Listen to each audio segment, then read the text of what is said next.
Just wanted to give a small introduction to this interview with JP Castlin because I think it's a super interesting, although albeit a little bit complex conversation, but it might change the way you look at strategy. So I think that's well worth looking at this video. So JP Castlin is an international strategist. He runs a global strategy agency called Rouser, and every year he releases the Rouser manifesto. It's gonna be called the Castlin manifesto this year, and he tries to give his thoughts on how the world's changing and what strategy is about. And in this last manifesto that's coming up in a few weeks, we will be getting a sneak peek into that manifesto. JP was so kind to offer that to me, so it's kind of an exclusive sneak peek. And we will be looking at what's wrong with traditional strategy, deliberate strategy, as JP calls it. And it's very interesting because he gives us a new kind of way of thinking about strategy. It's quite controversial as well. I think especially in brand strategy and branding, we're all very stuck to some of the basic ideas of how we do strategy and what drives success for brands. And I think a lot of that thinking is a bit flawed. And JP is really good at giving us like an in-depth look into what that means. So enjoy the interview, I would say, and let me know in the comments what you thought about this idea. Enjoy, and if you like it, please hit subscribe. There'll be coming a lot more videos to YouTube, a lot shorter than this one, I promise. Thanks. Have a good holidays. Hey JP, how are you? Hey Steph, I'm very good, thanks. I'm a bit, casual today, but apart from that, I'm good. Beardy. Yeah, very beardy. So for the listeners, there's also a YouTube video of this conversation if you're interested. But let me introduce our guest today real quickly. We actually had JP on before, back when he was called JP Hansen. But today, Yes. JP is here as JP Gastlin. But maybe for the people that didn't listen to that episode or don't know you, could you introduce yourself real quickly?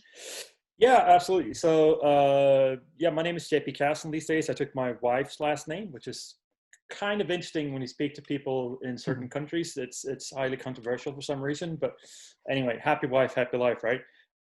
So I'm the CEO of an international strategic consultancy called Rouser, which was originally founded in Stockholm in Sweden. Today, I work almost exclusively internationally.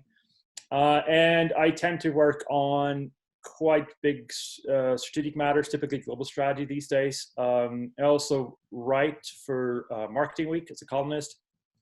And then, I was going to say I traveled around the world and I give keynotes. I used to. I mean, obviously that's, the whole COVID situation has thrown a monkey wrench into that, right? But yeah, and then I write what is called the Rouser Manifesto, although I can, for the first time ever, reveal that it's not going to be called the Rouser Manifesto this year. It's going to be called the Castlin Manifesto. Yes. So, and that is basically, so it was, historically, it has been a sort of a gathering of thoughts. It started with me and a then colleague called Gary Rivers, who's also taken his wife's, or his to-be wife's last name, by the way. So he's called Gary Force these days. It's peer pressure. Yeah, exactly, right. Well, I mean, maybe it's Stockholm syndrome because he's moved to Sweden from the UK, so who knows? But yeah, anyway, so we just put our thoughts into writing, and it was more of an exercise to push ourselves than anything else. But we did publish it, and then it became quite popular, and it's sort of, we've done one every year, and then he moved on to become he works for a big industrial company at the moment and doing global strategy there and CX stuff, and I just basically continued writing by myself. And so that's one of the reasons why this year is going to be called the Castlin Manifesto, because it's basically all new and it's all me. Not to say that Gary hasn't been involved. He has been. He's probably the person I rely on most for these things. But it is very much sort of my work, in the sense that I'm going to have to bear full responsibility for anything that goes wrong in this. And it will be controversial this year. I do expect it to be seen as provocative, but we can get back to that later. Anyway, that was a very long off-piste introduction, but here we are. Love it. Yeah. And you've offered very kindly to give me a little sneak peek of the Castlin manifesto. So that's what we're here to do today. So I'm super curious and I want to dive in because I do think, based on our phone call, that we have a lot to explore. So let's get beyond the basics and maybe just dive in. Maybe just like a first question to lay a little bit of the groundwork for all of this thinking. Mm-hmm. Usually I ask people what is a brand, what is branding, and so on, but I'm thinking this conversation will be mainly revolving about strategy, maybe some Mm-hmm. perspectives on brand, but what is strategy? What is a strategy for you? Uh, right. So it's a very big question Mm-hmm. because, and I try this on Twitter. I ask people, so what is strategy, right? And I got maybe 130, 140 replies, and there are about 130 and 140 different interpretations of what strategy is, right? That's Twitter, Um, right? yeah, yeah, exactly right. But yeah, I mean, nonetheless, it's Yeah. I follow and I am very fortunate in the sense that I am being followed by people who are a lot smarter than I am, and you can see there's a bit of variance, to put it mildly. But usually, if you talk about strategy, if you were to sort of boil it down, right, the most common definitions of strategy is that it's either a sort of a plan, right? So a way of getting from here to there, right? That's one of the definition of it. Another definition of strategy is that it's sort of a pattern in actions taken over time. The third most popular definition of strategy is basically a sort of a competitive positioning. This goes back to what's supported, but it's basically certain products for certain markets and certain customer segments, whatever it might be. Or the last one is that it's kind of a direction. You might call it a vision. But the problem is that when we look at these interpretations of what strategy is, they're all almost mutually exclusive, right? So if you're talking about a plan, that's a deliberate sort of, okay, so we're going to go here. But if you're talking about patterns and action over time, that's emergent, and it's not something that you can control. It's something that you discover after the event. If you talk about a position, that's basically where you are, right? But a direction is indicative of where you want to be, and therefore, per definition, cannot be. So you have all of these various interpretations of what strategy is, and none of it really works with one another. But if we are to boil it down, you can basically define strategy as one or two things, or a mix between two things. So on one end, you have the deliberate stuff, the traditional strategic planning. We're going to go from here to there, right?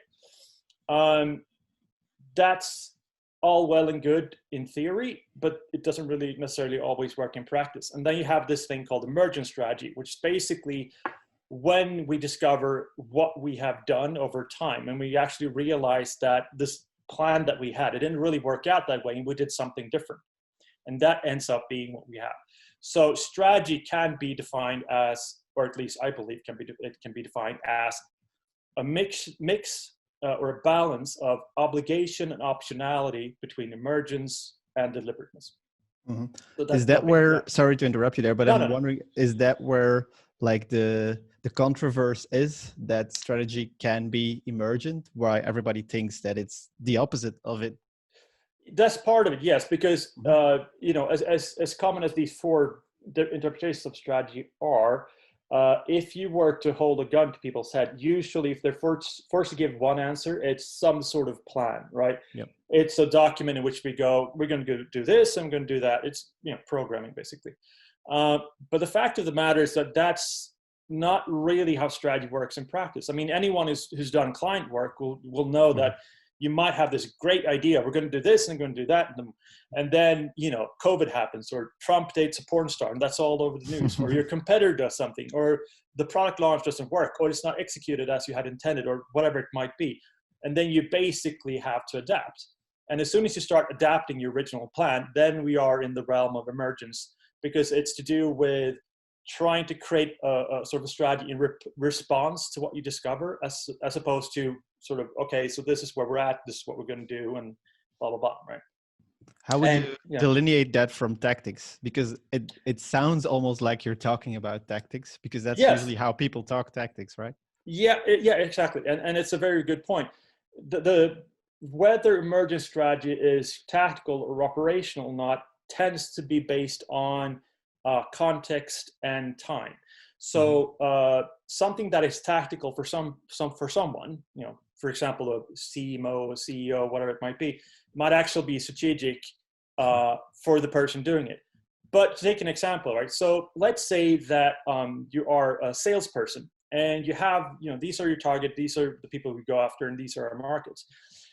But you realize that one day, actually, what I'm going to do is I'm going to try to sell our product to this market instead, right? And it turns out it's successful. Now that's tactical, right? You're taking a tactical decision, making a tactical decision. But it might be that the other salespeople realize that, holy shit, this is working. So they will follow suit, right? And all of a sudden, what you realize is that the company as a whole has entered into a whole new market. Now that's strategic, right? So there you have an instance where something tactical turns out to it becomes strategic over time. And so again, whether something is tactical, strategic is very dependent on who you are, where you sit, the context in which you act, and also the time span.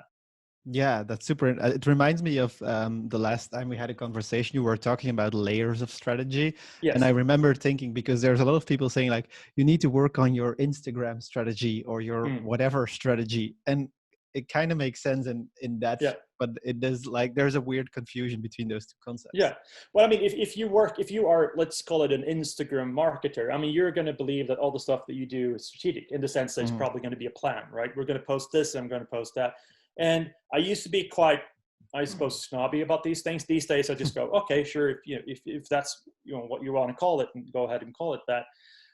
But if you are the CMO or the CEO, you're not going to think that that's strategic at all. I mean, you're just not. It's going to be a marketing tactic, and then that's it.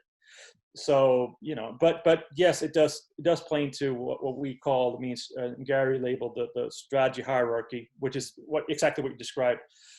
Sometimes that's referred to as an umbrella strategy or meta strategy, but it's a strategy for strategy. So it's a structure in which you can put all your different strategies.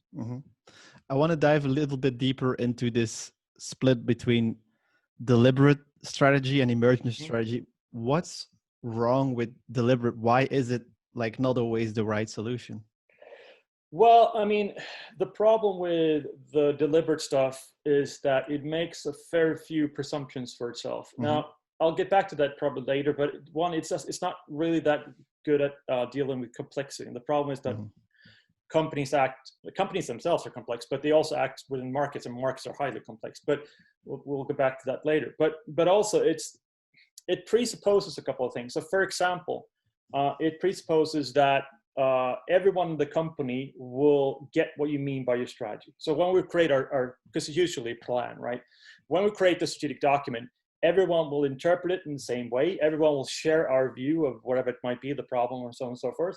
And not only that, but everyone will execute it accordingly, just as we had thought. And that's also one of those things. Sometimes you see strategists, they say something like, well, our strategy is really good, but the execution is shit. It's not our fault because, the other people had to execute it. But the thing is, if you are a strategist, you have to take into account your capability to act or execute it, right? You can't create the best strategy in the world and just go, well, the people we have on our team or in our organization, they're shit. Well, then you have to take that into account, right? But not only that, but then you execute the thing, however successfully, and for every piece to fall into place, basically there needs to be no external impact at all, or nothing to sort of affect the result of your strategy. So there'll be nothing else happening in the world, no competitors. Usually you're going to have to sit on a monopoly, and that's probably not going to happen, right? Now, but then on top of that, you have the fact that maybe the strategists don't know everything. That's controversial in of itself, but maybe we strategists won't understand what the problem is. If we don't understand what the problem is perfectly, how can we create a strategy that will deal with that problem? And so in reality, although, in a sort of a perfect world, deliberate strategy is really, really good. You identify the problem, you create the strategy, you solve it, and then, you go on to glory and awards. In practice, it doesn't work like that. And if you've worked in practice, if you have experience, you're going to know that. So that's common, a couple of the most common issues with deliberate strategy. Sure. we talked a little bit about complexity before, and I saw you post some interesting articles on Twitter on that as well. And it's like, for me, it's just a world that's like slightly opening up. But like, could you walk us to the basic concepts of that? Because I think it's important in this conversation. Yes. So I will attempt to explain complexity really sort of, Make it yeah, simple. as simple as I can. So in nature, let's say, you have three kinds of systems. So you have chaotic systems. Basically, there are no causalities. Everything up is down. It's just, chaos, literally. That can exist in organizations. It will only exist for brief periods of time. Otherwise, the entire company goes bust. Then you have what are called ordered systems. So that's basically where the whole is equal to the sum of all the parts. It's predictable. If we do A, then B will happen, and it will happen every time. We can create a best practice. It might also be that order systems, and now I am relying on what is called the Cynefin framework, which is a framework developed by Dave Snowden and others, but it's one of those frameworks that has a really, really strong theoretical foundation. So it's quite good in practice too. But anyway, so order systems can also be complicated. So complicated systems are basically systems in which if we do A, then B, C, or D will happen, right? It might be B, it might be C, it might be D, but B, C, D will happen every single time. So you can create not best practice, but you can create good practice, and you can get experts in who can basically tell you that if we do this, then one of these things will happen. You can do That's forecasts. like a medical Yeah, I solution, mean, right? yes. So for example, that would be something like that. Typically an order system, a really simple example of that would be a manufacturing process, for example. We put in the thing here, and at the end of the factory, this other thing comes out. But then you have this thing called complexity. Now, complexity is often taken by, in lack of better terms, lay people as a sort of a higher state of complicatedness. It's difficult to grasp. That's not what it is. A complex system is something altogether different. A complex system is one in which there are no linear causalities. If we do A, then all kinds of stuff will happen, right? So it's not causal, it's what's called dispositional. The overall disposition of the system is such that something is plausible to happen, but we have no idea what might happen. Also, the whole is larger than the sum of its parts. So a really easy example of this, and simple example of this, although it's if you talk to complexity scientists, they're going to disagree with this, but I'll caveat this later. But basically, an ant, if you take a look at an ant, right? An ant, the behavior of a single ant is quite easy to predict. It's quite simple. But if you look at the ant and you try to extrapolate that the behavior of a single ant into that of a colony, you can't do that because the behavior of the colony is something different. It has actually emergent, going back to emergent strategy. But so again, the colony is more than the sum of all the individual behavior of the ants. It has its own behavior, right? Now this means, and this is a really important point, this means that complex systems cannot be reduced. You cannot take a colony and look at the behavior of the colony and reduce it into the behavior of a single ant. It doesn't work like that. Now, and this is my caveat, the thing is that when you deal with humans, humans are so much more complex than ants, obviously, right? And this is where you get into something which is called Anthro Complexity. It is really difficult stuff, but and I don't even understand half of it. But basically, the point is that human beings are a lot more complex than ants are. So the human in itself is more complex, but the human system is even more so. So what this means, again, is that if you look at a complex system in which you have human beings, you cannot reduce it, right? Now, what this means is that everything is context specific. There are no context-free universal rules within complexity. You cannot go, it's all like this or it's all like that, right? Which will tell you a bit about when you're reading columnists or business paper or whatever it might be. They just go, well, because this company did this one thing, it means we can apply it to every company and whatever. It doesn't work like that. But it also tells you, is going back to the problem with deliberate strategy, is that because you cannot reduce a complex system, you cannot go from the higher state and then sort of boil it down. The kind of techniques we are using in order to identify the problem as strategists, so root cause analysis, the 5 whys, for example, they don't work because you cannot reduce the complex system. Now, the 5 whys I have issues with anyway, because it basically presumes that the perfect problem would always be 5 layers down, which to me is just nonsensical. But again, the problem is that because you're looking at something that you cannot reduce and you try to reduce it, you're basically doomed from the outset. And so emergent strategy is a lot better to deal with complexity, because you can try different things out and you can see, okay, so the system is dispositioned to go this way or that way. Whereas deliberate strategy basically goes, if we do A, then B will happen. Within complexity, that is demonstrably untrue. And so, yes, that's a very brief explanation of complexity. But what you need to understand about complexity, again, is that because there are no linear causalities, we can't say if we do A, then B will happen.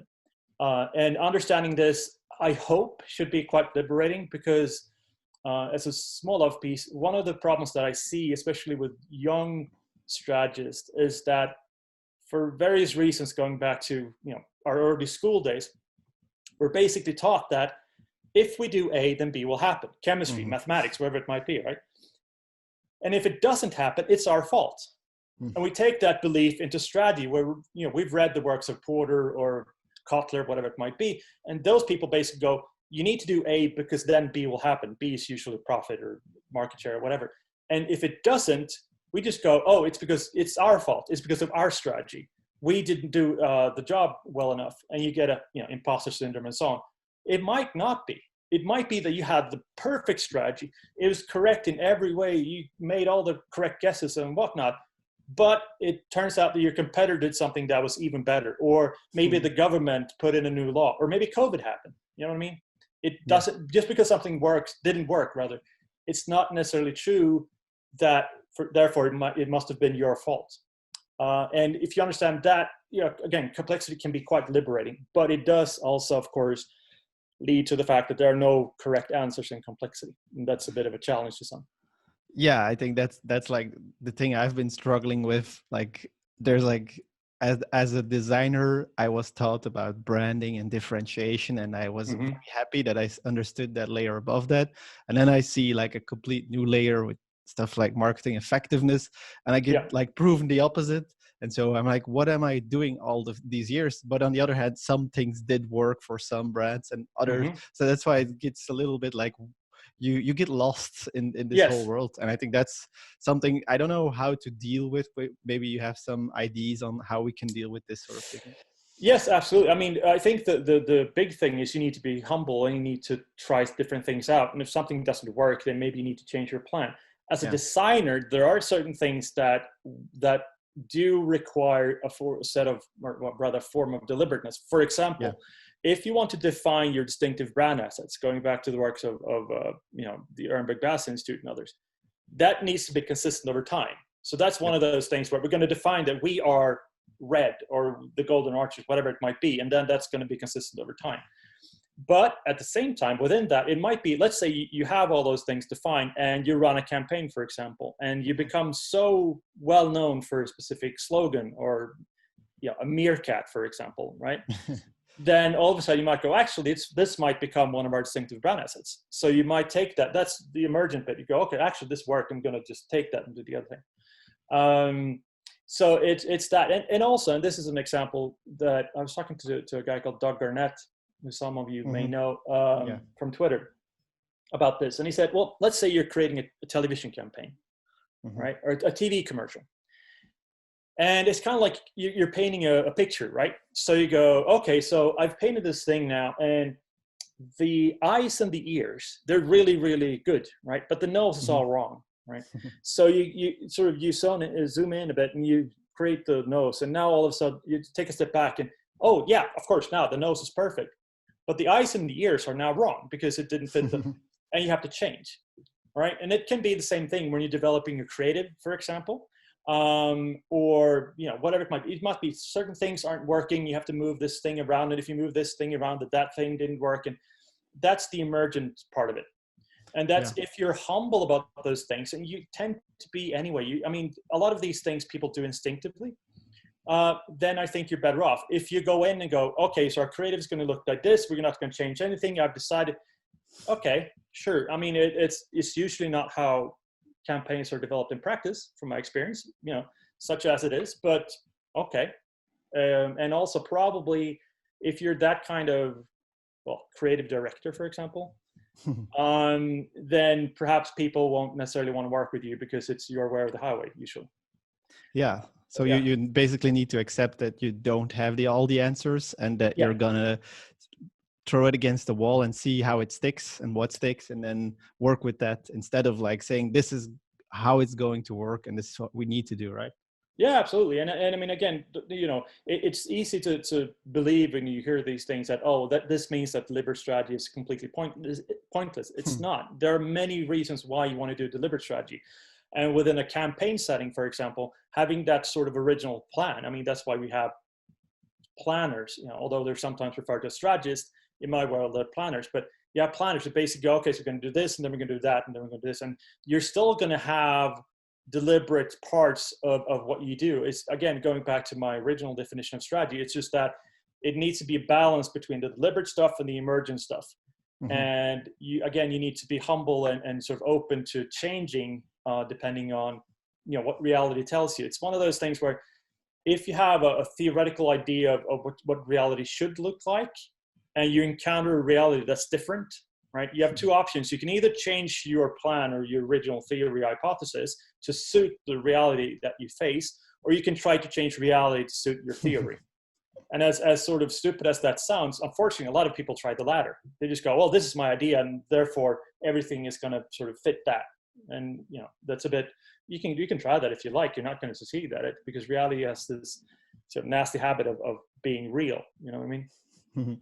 I wonder about some of the practical applications and like consequences of this. For example, when you were explaining this, I was wondering, for example, my role as a strategist is usually I come in, I do an exercise, some research, we define the brand, and we maybe redesign, or we start thinking about communications, whatever it is. But that's me doing this, like, let's say a month or 2 weeks, whatever is necessary. Can you be emergent and be like an outhouse consultant? Or because it almost sounds like that's something more of a managing role inside where you can keep tweaking. Yes, that's a very good way of putting it. Emergent strategy is more about managing, whereas deliberate strategy is more about trying to control. You could put it like that. If you're a consultant, you can teach clients how to think about these things, but because the emergent stuff is something that continues to develop, you won't be able to go in and do a project for a month and then expect it to last forever. Now, I would say that's probably true for deliberate strategy too. It's not, strategy has never been, in my view anyway, something that you can just do and then set aside and expect it to last forever. That's usually not how it goes. Although I have had conversations with ex-P&G people who have said that if you create a strategy and the strategy doesn't hold for 50 years, it's not a strategy, it's something else, which to me is a bit. But anyway,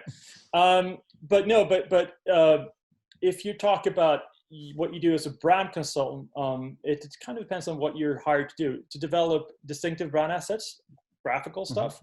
That's something that's, again, it takes time to build so that you can do that forever. If you want to talk about, not to go into positioning too much, but if you want to talk about those things, the traditional, these are the things we're going to stand for and that kind of stuff. Going back to our conversations last time, I did mention the fact that positioning is one of those things where it can actually help people within the organization.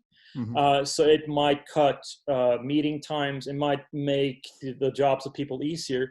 And that's one of those instances in which, now I would disagree on a couple of things, although I do recognize it, but it might be one of those situations in which we know that, and I do write about this a fair bit in the manifesto, but we know that in practical reality, the deliberate stuff is probably not going to be the best way forward. Or rather, in theoretical reality, it's not the best way forward. However, it might nonetheless be a practical necessity, or we might do it even though we know that it's not going to be the best thing for the whatever. And that for brand work, that might be one of those things. If you do believe in the positioning school, then it might be one of those things. Well, actually, maybe it should be better for emergent. However, again, we might cut meeting times. It might be easier to brief agencies. If you work for an agency that you might have junior creatives in, maybe they come out of art school, for example, and it's probably easier to go, actually, we're going to create this brand persona. It's Susie, she's 23, she's, you know how it goes, right? Yeah. And people from the Urban Grass Institute just going to go, yeah, that's nonsense. And I would too. However, you know, there might still be a practical function of that brand persona, because of course, if you are a junior creative coming out of our school, it's a lot easier to just go, okay, so I'm going to create this campaign with that person in mind, rather than go, oh, actually, so what I'm going to do is I'm going to read How Brands Grow 1 and 2, and then I'm going to go in complexity theory, and yeah, I'll come back to you in 5 years' time, right? Not gonna happen. Not going to happen, right? So again, you have this practical reality in which certain things that are easily called bullshit, let's say, by people such as myself, admittedly, there might be still a practical point to them. Yes. It's really funny to me because all these years, like I was shifting towards doing more like strategic work and doing more research, and really I felt like I wasn't doing enough to really comprehend the problem I was facing, because I started understanding more of, I think, complexity or whatever you want to call it. And the funny thing is, what happened at a certain point, I realized that maybe I couldn't really solve the problem because it was bigger than what I could like ever do. And then I started realizing maybe this is a lot more for me discovering the clients, like getting to know each other. This is very important for the project, but it's not that like my positioning will lead them to actually shift the organization towards doing something else. Because to be honest, like I've created hundreds of decks which are sitting somewhere in a Google Drive, and I'm sure nobody's doing anything with it. But those clients are still happy for what I did for them, maybe because I gave them what they wanted somehow. So there's like absolutely, because it's one of those things. If you talk to your typical senior brand consultant, let's say, they will say something like, if you talk about positioning, for example, they will say something along the lines of, well, yes, we know that it's not really what it's sort of made out to be, and blah, blah, blah. However, usually what we do is we go to the client, we look at the brand heritage, the most successful products, their strengths, whatever it might be, and then we just position around that. Now, the easy reply to that is just go, okay, so why are they hiring you then if you're just essentially confirming what they already know? But there might be a point to that, because exactly to your point, sometimes that outside voice telling you what you already think you know, or confirming your beliefs, is actually what may get you to do something. And even though the document itself is, you know, on a shelf somewhere, collecting dust, it might still be the small nudge that the organization needs in order to do something that they've been looking to do for a long time, or whatever it may, or just give them a bit of confidence. So again, it's one of those things where even if you discuss these things and you, oh, well, position is kind of overrated, both competitive positioning and perceptive positioning, there might still be a practical use for it. And that's also one of those things where if you deal with complexity and you're trying to be humble about these things, it's just not to be dismissive of everything. You don't create blanket statements. But yeah. Yeah, and I think that's probably why our industries attract so many gurus, because it's really what people want to hear, right? It's like, you need to do X and then you're gonna be successful. Look at Apple, look at Coca-Cola, whatever. And that's, I think, the biggest problem. Like, if you come at it with a nuanced standpoint, maybe you're not gonna be able to make a good living out of this. No, exactly. That's a very good point. Now, my hypothesis on this is that because we deal with complex things such as organizations and markets, and we've been taught that if we just do this one thing, positioning and whatever it might be, then, you know, all of these things will happen. And they don't, we become confused. And when we're confused, what are we looking? Well, we're looking to other people to explain what we need to do then, right? What we should do instead. And then you have all these people who are really confident and go, well, all you need is a flywheel, or all you need is this or that or whatever, which is all horseshit, if we're honest, because it's never any one thing that you need to do. But they are quite confident, and they just go, oh, okay. And it sounds like a plausible enough answer, and you're sort of trying to figure out what to do, and therefore you gravitate towards that. Unfortunately, again, I mean, exactly to your point, these people can make quite a nice living off of that. But the problem is that it doesn't work like that in reality. And usually you do the thing, you buy the solution, and then you realize, you know, half a year later or whatever, that you have to do it all over again. And that's also, by the way, so side note, is I know something Scott pointed out, is that confidence, like, you know the expression con man, someone, a trickster, someone who's, you know, that's short for confidence man. So these people who are really, really confident, I mean, that in and of itself should probably put up a red flag, you know. But That's so funny. yeah, I see all of these like Instagram influencers saying your mhm, brand is your purpose, and they're so okay, confident. And yeah, now I have that con in my mind. It's never gonna go yeah. away. And yeah, Cool. I'm wondering though about something. Let's say you mhm, do want to create value. I know that's a yeah, cliche in and of itself, but you want to like help the organization you're getting paid by forward, mhm, and you think like maybe I can really do some of this stuff. yeah, Then there's an interesting thing here which comes to the idea of value-based pricing, where you base your price mhm, based on the value you can create. But how can you like understand what value you are creating if it's just too complex to mhm. even understand? Like where do you, or is it just not possible, and do you just need to put your time on the hours you put in or something? Well, it depends. I mean, you can, it depends kind of what you do. If you Mm-hmm, work in, let's say, if you want to develop distinctive brand assets, now the mm-hmm, benefit of that will be something that the organization sees for 5, 10, yeah, 20, whatever years. That's really difficult to price. mm-hmm, Probably what you need to do is just factor in, how long it takes, what your sort of reasonable price would be, including margins and so on and so forth. And also include your expertise. This is one of those things that a lot of consultants miss, is if when they charge by the hour. And this is, so again, my background, for those of you who didn't hear my previous conversation with Steph, is although the first thing I studied at university was marketing, I also went to law mm-hmm, school. So I worked as a lawyer for a bit. And lawyers are really good at charging by the hour, and they charge a lot by the hour. But the point is that if you charge by the hour based on how long it will take you to do something rather mm-hmm, than your experience, you're basically going to charge less and less for your time as you go. yeah, Because of course, the better you are at something, the less time it will take to do usually. So you need to take that into account. Now, in terms of if you do something else, so if you work with strategy and you work with, let's say, emergent strategy or product planning, something like that, then you can maybe put in certain bonuses, or you can put in certain stakes. So for example, if you do, so one of the ways you can deal with complexity in, for example, product innovation, is that you run parallel experiments, right? mm-hmm, So, and these should be safe to fail.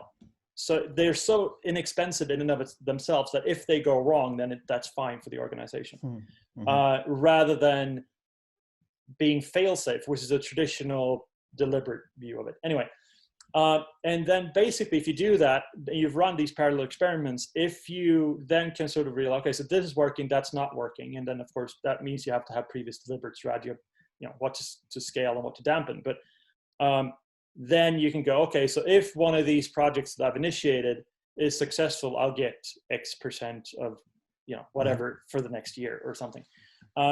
So that's another way of pricing it. Emergent But pricing. yeah, exactly. It's one of those things where it's quite difficult, at least from my experience. I'm happy to be proven wrong, but if you tell the client, I'm going to charge you this, and then on top of it, I'm going to charge a percentage of, X. Mm-hmm. Clients tend to go, not really, because we're basically paying you full price and then some. But Mm-hmm. if you go, actually, I mean, this can still be the case, by the way. It can still be, this is what I want, and then this thing. But if you frame it as, I'm so confident in what I'm going to give you, that actually a part of it will be based on the performance of, Mm-hmm. whatever it is. Then they tend to go, oh, that. It sounds as if you're confident, going back to comment, but and they may allow you to do that. I've had that with clients, for example, where I've done business strategies, and then you go, okay, so if this happens within X years, then Mm-hmm. this happens, and you have kickbacks and stuff like that. But pricing as a consultant is really, really Yeah, difficult, yeah, especially if you maybe, go, yeah. especially if It's a you're the whole kind other of topic. especially if you go in and if you are the kind of person who is tasked with creating a website or design portfolio, something like that, you go, okay, so usually this takes this amount of hours, and I need this, and this is my margin, and then probably I'm so good at it that I can charge this, and then Yeah. that's easy enough. But again, if you're the kind of consultant to go in and try to teach people how to think, it's a slightly more difficult thing to do, unfortunately. Mm-hmm. I'm wondering about, because we understand now that it's very complex and we can't Hmm. just give clear cut like strategies. But in, like, let's say I'm a CEO or Yeah. CMO, whatever. I'm in an organization. I hear about this Castlin manifesto, and I feel like, okay, maybe we've been too deliberate in our strategies. Maybe we Hmm. need to adapt quicker. Maybe we need to listen more. Whatever how they frame it. Yeah. There's this interesting concept of like shifting. There's even read this book about shift ahead, that you need to Yeah. shift before it happens. It's Yeah. very hard, of course, but like, how do you like balance shifting versus like being consistent and sticking to the strategy? Because you've also mentioned, I think, about Binet and Field and like Hmm. sticking to a strategy long enough so you can see the benefits. Like, what's your take on this whole spectrum? Right. So it's the easy answer, the short answer. It's all going to be context specific. The slightly longer answer is that um, it's one of those things where, on a base level, let's start with the market. So if you are Mhm. in a very entrenched market where there's not a whole lot of technological change, the players are pretty well established, there are high barriers to entry, then you can basically predict what's going to happen in the near future, Mhm. and you can do more deliberate stuff. If you're working in an exposed market where there are low barriers to entry and there's a hell of a lot of technological change, to take an example, fintech, Mhm. then you're going to have to do more emergent stuff. So the whole thing about shifting in, it's really easy to say post hoc that, oh, this company didn't shift fast enough or whatever it might be. But the problem is that if you are in a situation, it's shifting can be really, really difficult, because it might Mhm. be, for example, that you realize, oh shit, I need to shift within the next 6 months, for example, right? But at the same time, it might be that your supply contracts are a lot longer than that, and you have investment lag effects. And actually, you need entire new workforce in order to be able to, you need to recruit. And it's just all these things that take time. And it's one of those things, marketers especially, but business people in general probably, they love to quote Steve Jobs. And so, for example, one of the things that he said was that what they did at Apple was that they waited for the next big thing. So they identified what the next big thing was, and they shifted to that, right? Mhm. Okay, so you take that and you tell that to CEO, and then the CEO goes, okay, that's cool. So what am I meant to do in the meantime? Am I meant to put all my workers on hold, playing video games until we realize what the best thing is, the next big thing is? How do we know what the next big thing is in the first place? If it's that easy, then everyone could do it. And not only that, but you need to prepare for, once you come to those realizations, you need to be prepared. You need to have the capacity to act. So you need to save money for, to be able to scale up, for example. Okay, but that costs money in of itself, because you could take that money and invest it somewhere else. So you need to balance and you know how it goes. Like, that's just Yeah. a tip of the iceberg.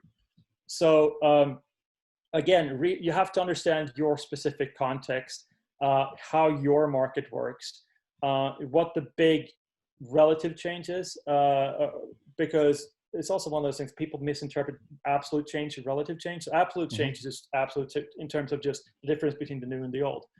Whereas relative change is that difference compared to the overall change of where you were, or the overall situation. And a lot of times people focus too much on absolute change. So we see this thing here, but they forget about the value of that in relation to all the other stuff. My quote unquote popular example of this is virtual reality. Mm. So virtual reality was something that we've had since the 1930s. A lot of people don't know this. It sounds really weird, but we did. It was actually used to train pilots for the Second World War. But then it disappeared. It came back again in the 60s. It disappeared, came back again in the 90s. It disappeared. It came back recently, and it's already on its way out again now in 2020. So each of these iterations of virtual reality have been, in absolute terms, quite significant. But the value of that in relation to the overall change that we see, in the overall technological situation and the overall process of business, is very, very small. Mhm. So virtual reality, contrary to popular belief, is not the future of marketing or business or whatever. It comes and goes every 30 years. It's basically tuberculosis, right? But it's that thing of every iteration in absolute terms might be big, but in overall, it's just not that much. The value is just a bit iffy. And if you understand that, then you can understand what you need to do and why and this, that, and the other. But, at the same time, every piece of change that's going to happen is going to be more or less unpredictable.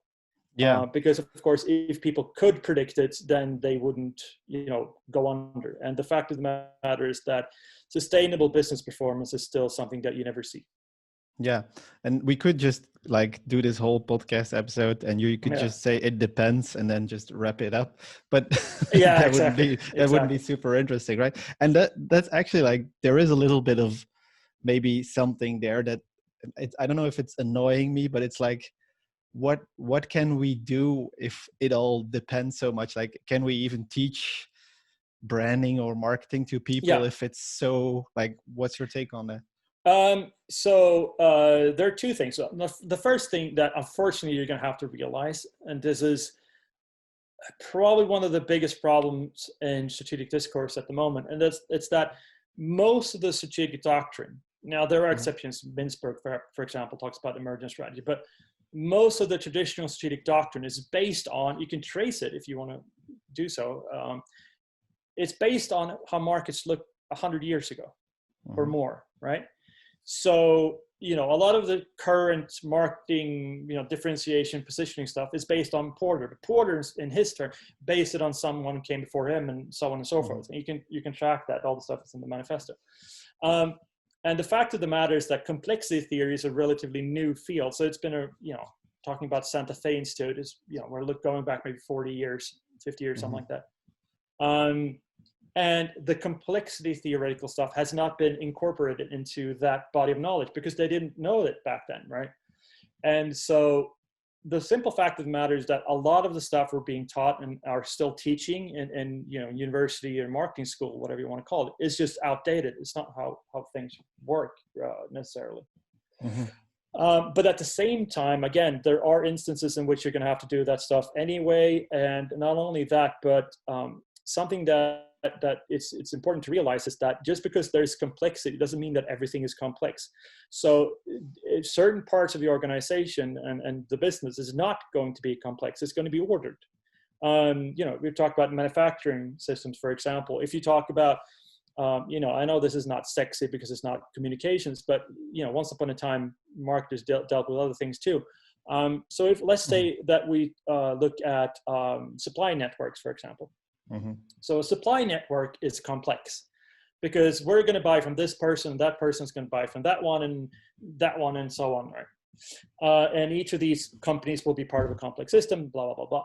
However, the part of the supply network or supply chain, which is, for example, when we get the shipment to the harbor and we take it by truck to a warehouse and get it from the warehouse to all the different stores that we have, and we try to minimize the time that we have all the merchandise on our shelves and so on, that's ordered.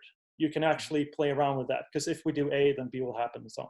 So again, you need to understand your context, not just your market, but what do you do? What different parts are there? What system is this? What system is that? And then depending on your understanding of the system, then you can either put in more deliberate stuff or you need to do more emergent stuff while understanding, again, sort of the points of, or rather the necessities of what you do. Really simple explanation of that, or really simple example of that is, again, going back to what I myself do most when I work with clients is global strategy. And yes, I know as a strategist that regions are going to deal with different shit and it's going to have to be emergent part of it. However, if we're honest, the point of global strategy is largely regional steering, right? So we are going to create at least some sort of direction and, okay, so this is the global strategy. These are the deliberate stuff they need to do. And then the regions will kind of follow that roughly, at least. So we can sort of create a direction for the organization and some sort of predictability. Going full on emergence then would basically kind of lose the point of it all.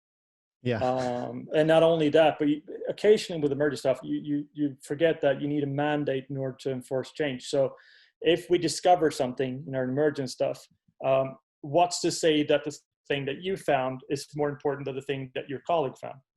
Mm-hmm. So you need some sort of hierarchy in order to, okay, we're going to do that and not that. Yeah. And that goes back to the strategic hierarchy and other stuff. But anyway. Would you say that like because I'm trying to like oppose these two and thinking about my daily workflow, like Yeah. when I'm doing strategy, which is probably mostly still, I think, deliberate. Mm-hmm. I'm doing a lot of research. I'm Yes. talking to consumers, all of that stuff. Would you say in emergent strategy that becomes testing, or is there Yes. also like, okay. Yeah. That's a good way of putting it. So because we know that system is dispositional, not causal, we're not going to know if we do A, then B will happen. Mm-hmm. We need to run experiments. We Yep. need to try things out. And of course, you can do that within sort of boundaries, because you're not going to allow people to, whatever the hell they want, right? You need to have it within some sort of frame of reference. But it is going to be more testing. And this is just, you can test stuff out on groups of people or however you like. The problem again is just that identifying what's going to work and what's not going to work is all going to be based on plausibilities anyway, because going back to the thing about complexity, even if you talk to 30 consumers, however many is statistically relevant, they're not going to be representing the whole. Rory likes to say that 1 times 7 is not the same thing as 7 times 1. So one person buying 7 things is not the same thing as 7 people buying 1 thing, right? Mm-hmm. And his point is that Amazon is different from Walmart. But I would also say that 1 times 1,000,000 is not the same thing as 1,000,000 times 1. So one person, the behavior of one person extrapolated to concern all of consumers, 1,000,000 consumers, it's not the same thing as 1,000,000 consumers sort of being reduced into the behavior of one, because again, we can't, within complexity, you can't reduce. So to your question, is just, you're going to have to run experimentation. You're going to have to try things out. Doing research and trying to figure out what people want and need and so on and so forth is never a bad thing in my view. But we just need to put it into context. Yeah, and I think like an important note there is the type of research you do. I talked with Weimer about this a lot as well. I think like if you look at existing behavior, maybe you can learn more than asking people what they'll do. So there's definitely, I think, a lot of nuance in that part of research as well. Yes, exactly. So one thing that should be said for complexity is that one of the ways in which to deal with complexity is trying to define where you are, right? You define what is. It's the thing you can't derive an ought from an is, but you try to define, okay, what is, to your point. Okay, so what do people actually do? And then from that, you try to understand, okay, so what's the disposition of the system? Can we nudge it towards something or other?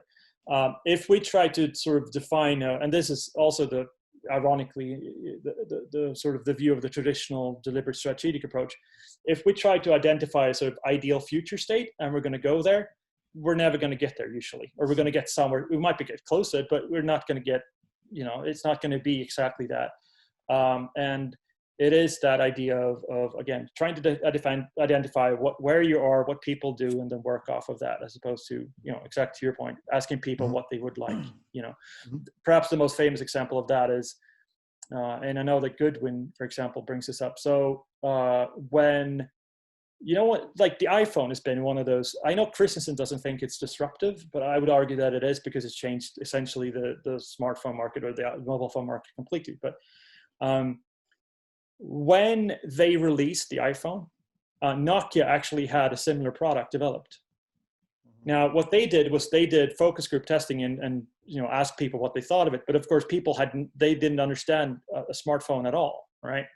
And so basically, they just went, "Oh, we don't want this." So Nokia scrapped their smartphone, which was similar to the iPhone. Apple launched theirs famously without. Well, it's not true that they didn't do any market research, as people claim, but they anyway, they released it, and that's one of those things where, of course, it's very easy to go and in hindsight just go, "Well, this is because of," and this. It's more to do than that. But point being that sometimes you need to release things into the wild anyway, and then see what happens.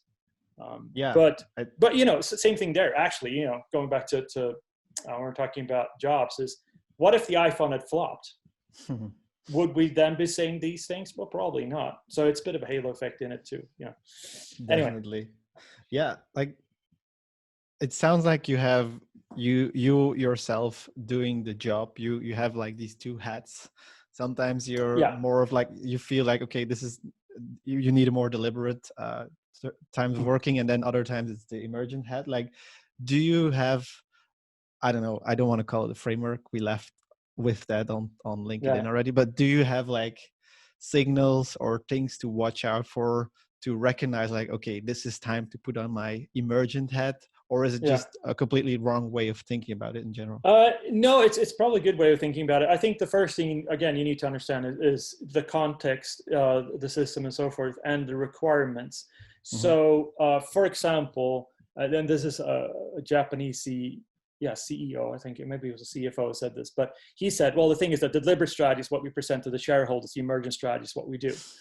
And that's one of those examples where occasionally you can have to do, create some sort of document because of, for whatever reason it's needed. And sometimes you're going to have to do other things and try things out. But one way of sort of trying to establish if you're in a complex system or not is that if you come up against a problem and you realize that there are different coherent potential solutions to the problems or explanations to the problems, but within a normal time frame you cannot determine which of these explanations is the correct one, then you are likely dealing with a complex system. That's a good sort of heuristic. But again, then you have to take that insight and balance it against, okay, so but do I still need to create a formal document? Do I still need to do this? Do I still need to do that? So it depends. You should contact Christopher Nolan. I feel there's a movie somewhere in here. Well, who knows? But I should also say, and this is not something that unfortunately I can go further into. It's not even in the manifesto. But I am developing a solution to this particular problem, and it's at least to my knowledge, such as it is, it's a kind of a new way to approach strategy, and I think it might actually solve a lot of these problems. It builds on work of other people within complexity, but there are ways of solving this problem potentially, but I won't tell you what or how just yet. You don't sound too confident. That's good. Well, no, I mean, I have this. I have an idea of how to solve the balance between emergent and deliberate and the functionality and all these, basically all the problems that I discussed in the manifesto. And it's one of those things where it's all, I wouldn't call it a framework. It's a way of thinking about it, but it's looking promising. And so stay tuned for that one. It's cool. Would you say that you can be emergent and deliberate, or is it more like a link to your personality type? Because maybe then we could say like, well, we just need to hire an emergent strategist for this because it's a really complex problem, or hey, let's hire the deliberate guy. Yeah, you could say that. I mean, if you work within, again, like manufacturing or any market which is largely predictable, I spoke about entrenched markets, but for example, then you can have someone who's more deliberate and more traditional. If you work in an environment that is really, really fast moving, and you need a strategist I try to avoid talking about, being agile because that invokes a bunch of problems. But I had that written down, but like I didn't want to go into it. But yeah, it's something like it somewhere between the lines. It does feel linked to that sort of thing. Yeah, I mean, to a degree. I mean, the problem is that a lot of agile stuff, going back to one of your earlier comments in this talk, is that it becomes very operational and very tactical. A lot of that stuff comes out of software development, and it's nothing wrong with it, agile, the basic premises of it at all. It's just, again, it's one of those things where you need to, or where you can use it and where you cannot. And it goes beyond not only whether it's complex or not, it also, again, goes back to where it sits in the hierarchy, whether there's sort of informational demands in the organization, what's the purpose of the strategy at all? Is it, again, the global strategy is steering and so on. So it's there are never any universal solutions, and whether that's deliberate, emergent, agile, scrum, whatever you want to call it, there's never any one thing that an organization can do. So anyone who says, and I've seen this, when I've done conferences, for example, they go, oh, well, because Google is agile, by the way, that's not entirely true, but because insert company here is all agile, it means that you should be all agile. Your entire company should be, even if you're working in, I don't know, gravel, we should behave like an IT company. It's just like, it's horse shit, because of course you shouldn't. You're looking at completely different context. And that's as true for agile as it is for deliberate stuff. Yeah, and like I've been working with some marketeers that are really like heavy fans of this sort of thinking, and in my opinion, like they go too deep and they start A/B testing like typefaces and stuff, but that's not emergent strategy, right? That's maybe too deep into it, and then you can start tweaking for percentages, but it doesn't really matter overall. And your example you gave like early on, where you said the salesperson that learns about a new market that works well, and then that becomes a strategy. I feel that's where like the one thing is emergent strategy, and the other thing is just like fiddling around. I think that's where you. Yeah, no, exactly, and not only that, but again, just understand your context, because if you're looking at some of the things that are spoken about in the world of agile, let's take for example Six Sigma. That was developed in manufacturing processes. Now we know that they are ordered, and you try to take that and implement it into product innovation, and it doesn't work. You create massive inefficiencies. And lean, by the way, as a side note, is basically a response to that and try to eliminate the inefficiency created by Six Sigma. But it's, again, if you develop something that's supposed to deal with complexity, you're dealing with an ordered system. That's stupid, but it's equally stupid to take something that's developed for an ordered system and put it into complexity. That's to sort of summarize the entire talk, that's basically, unfortunately, where we're at with a lot of the traditional strategic doctrine. We've taken ideas that were developed when markets were predictable, when there were few companies, and you actually could look at a market and go, I'm going to do something different. And you take that and you take those rules and you implement them rather in a world in which you have immense amounts of competitors. And not even, if you talk about segmentation, you go, okay, well, actually, I'm just going to focus on my local city. Yeah, but if you're selling things online, you're going to be competing against equal companies from China, for example, right? Yeah. And a lot of as I write in the manifesto, a lot of the traditional strategic doctrine is based on, I'm going to delimit my competition by writing my competitors down in a document. In modern practical reality, it doesn't work like that, and so that's a bit of an issue with that. But I think, and I'm going to steal something from David Snowden here, but this is quite a good explanation of the various ways of working with it. So, and again, this is not mine at all. This is straight from Dave Snowden, not my invention at all.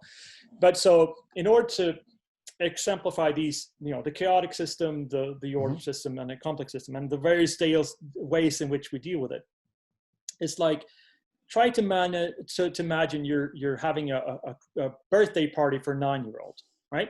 Can you imagine that? Cool, right? So the first thing you're going to do is, and this is the first mistake you're going to do, is you can have it in your own house, right? You shouldn't do that. That's what community centers are for, because they have fire hoses. But either way, right? So if you manage this party as if it were a chaotic system, that basically there are no limitations, no rules, no anything, and all your kids are going to go on a personal journey of discovery, and they're going to discover alcohol and drugs and whatever else, right? If you take the ordered systems approach to this, and this is, I'm sure you people will recognize yourself in this, right? So basically, before the party itself, you create a plan for the party. You create the learning objectives. You give all the children basically like tablets with all the learning objectives of the parties, and you have motivational posters of eagles flying over skies and drops falling into ponds. And ideally, each of the children will then present their view in a PowerPoint presentation of what the party is supposed to do. what they're going to do within the party, and so on and so forth. And then once the party is over, you have an evaluation process. You look at what worked, what didn't work. You update your best practice management data bank. You then evaluate the children against the preset learning objectives, and you try to figure out, did they actually meet the objectives or not? And then first, if the children for some, remote unforeseen reason are not happy, then basically you get a consultant then who, going to essentially teach them happy clappy stories, and they're going to be suitably indoctrinated for the next party, right? I'm sure most people have been involved in something like this, right? That's the traditional approach. Now, if you treat the system as if it's complex, you basically draw a line in the sand, and you look the kids squarely in the eye and you go, cross this line in the sand, you little bastards, and you die, right? And then within that, you introduce certain things that are called modulators, but it might be a barbecue, or it might be a video game or whatever. And then you see what works, where people where the kids are attracted to. And then if they're attracted to video games, for example, you scale that up, right? So that's the complex approach to management. And again, certain things will work for certain system. So the whole thing about the best practice and blah, blah, blah, it works if you're building a factory, for example, because if people don't follow the rules, then they might get stuck in a machine, or, how it goes, right? The complex approach of drawing lines and treating people as human beings and then trying to scale up and so on and so forth, that's really good for innovation, for example, right? Yep. Again, you run experiments. So it's this idea of understand the system, manage the system accordingly. If you're working within strategy, you create the strategy accordingly. For certain things, it's going to be more heavily balanced towards deliberate stuff. And for certain things, it's going to be more heavily balanced against emerging stuff. You're never going to sit at the far ends. And this is why in the very first question that you asked me about what strategy is, said it's essentially a balance between optionality and obligation, between deliberate and emergence. And that ties the entire thing together. Love that. I would love to see like a show where we have three startups and we give them $1 million each. One of them is chaotic, one of them, and then just see what happens. By the way, as just in reference to that kids party thing, do look it up on YouTube, because Dave does it obviously a lot better than I just did, and it's hilarious for one, but it's such a good analogy of these systems. By the way, just if you're into complexity, if you want to learn more about complexity, do check Dave Snowden out, because just go on YouTube and look at his lectures. You're going to be in tears for a bit, because it basically will change your view on a lot of things. But it's absolutely fascinating, and it has become my firm belief that if more people understood more about complexity, not only would the world look slightly differently, the business world, but we as strategists would probably be a lot better at what we do, because complexity is unavoidable. You can't ignore complexity whether whether you like to or not. Awesome. I mean, that story about the kids, that's a beautiful way to also wrap it up. And we could use that as the small snippet to get people excited about this conversation, because I think it's super valuable. Then Dave is going to see that and just go, holy shit, he butchered my story. And I'm going to have to apologize to Dave. And anyway, don't worry about it. Maybe the last thing, when is the manifesto coming, and how can people read it? So the manifesto is coming in January. It's going to be released in January. If people who see this or hear this want it as a sort of a service to you and your listeners, they can send us an email at hello@rouser.se. So that's hello@rouser.se. And I'll put their emails on a list. I won't use it for anything else. We won't use it for anything else, not marketing emails or anything like that. We'll literally just send you the PDF. It will also be published on Substack, but it will probably be behind a paywall. So you can get it that way too. But if you want it for free, just send us an email. Again, as soon as we've sent you the thing, we're going to delete your email. It's not one of those things where we're going to store it for anything. It's just, if you're a listener or watcher of this, then we'll send you the thing for free. If you want to pay for it, you can do that too. It's up to you. Awesome. Well, thanks a lot. Anything else you'd like to add, JP, before we shut this off? No, not really. I mean, it's going to be interesting to see the reaction to the manifesto. It's for some, it's probably going to come across as quite business strategically heavy, but the same principles apply to marketing strategy. But it also, and I should warn sort of sensitive viewers slash listeners of this, it is going to be interpreted as quite provocative, and I am going to be taking away a couple of toys from marketers in this.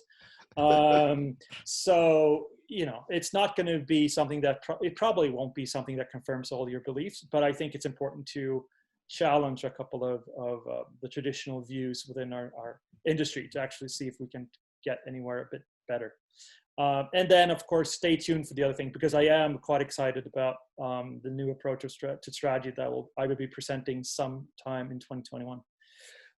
So if you want to stay on top of that, or if you just want to call me all kinds of names under the book, which I suspect a lot of people will once they've read the manifesto, then you can find me probably most easily on Twitter at JP Castlin.